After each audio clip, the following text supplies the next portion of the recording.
What is up, everybody? My name is Hyken, and this is the Devoko gaming racing chair, and this cost me $160. So I'm looking at the prices right now, and this blue chair, the chair itself will be $140 plus $20 in shipping. They have a white version of the chair that's going to cost you about $113 plus about $10 in shipping, and then there's a red that's about $110 plus another $10 in shipping. There's also a black that is $160 with $20 in shipping. So shipping costs are quite expensive on this chair compared to what you're used to getting if you're an Amazon Prime member, which is free, but I think it's worth it. So this review is going to kind of touch on my thoughts and opinions of this chair and kind of what I think and if I would recommend it or not. So let's get into it. First off, this chair is very comfortable. Very comfortable. This is coming from a guy who just did a 24-hour stream in this chair. Link to my Twitch channel, by the way, is down in the description below, so please do feel free to check that out. But yeah, seriously, this chair is super comfortable, super nice. It has a lumbar support pillow. It has this headrest right here.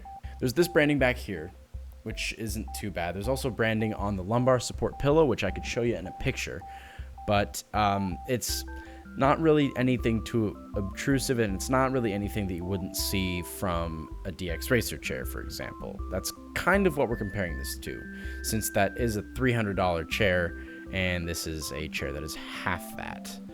So right now I should have playing for you a assembly montage, if you will, a little time lapse I put together. I assembled this chair on stream.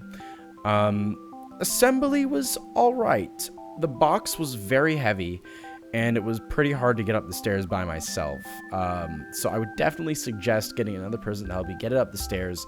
And there was one other point during the build where I think that I would like to have another person, but really everything else I was fine doing by myself.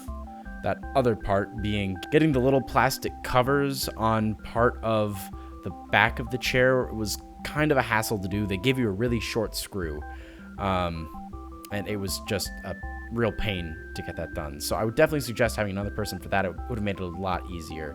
Overall, though, I think this chair has really great entry-level features. Like, it doesn't have one of the recliner things, the leg rests, or whatever they are. It doesn't have one of those. But I'm fine without it, honestly. This chair does recline almost all the way back. The armrests are also adjustable.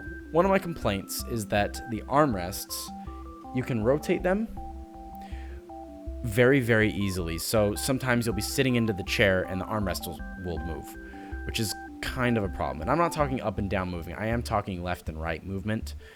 But the up and down movement is fine on this. It does have a lock, so you'll need to lift the lock while you adjust the height, which I think is totally fine. Definitely perfectly acceptable. The materials feel pretty premium. The leather is honestly really nice, and it doesn't really stain either. It doesn't really crinkle, despite me sitting in it for almost 24 hours straight. It's still held up fine. I did find a puncture in part of my chair. I'll try to get a picture up for you right now so you could look at it. It's really not that big of a deal, and it's in a part of the chair that's not really seen very much. If it was a big slash on the headrest, I'd be a little more upset, but it's really not that big of a deal for me. It's definitely not a huge problem. I'm not going to disassemble this thing and send it back just because of one little nick. Also, reading the Amazon reviews, it would seem that this company has very good customer service. They're replacing parts for customers, they're sending out replacements, all things like that. They even have it in part of their description.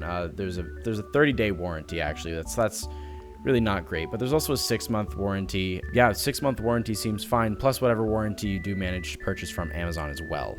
So the base of this chair is plastic, but it's a very sturdy plastic. It's not really gonna crinkle under weight or anything like that. It's honestly fine. Nothing on the chair really feels flimsy, which is nice. I was kind of expecting some of the parts to feel a little less premium, like the wheels, but they're not made of metal, but they don't feel flimsy at the same time. It's made of a hard, rigid plastic that's not going anywhere anytime soon, so I'm honestly really happy with it.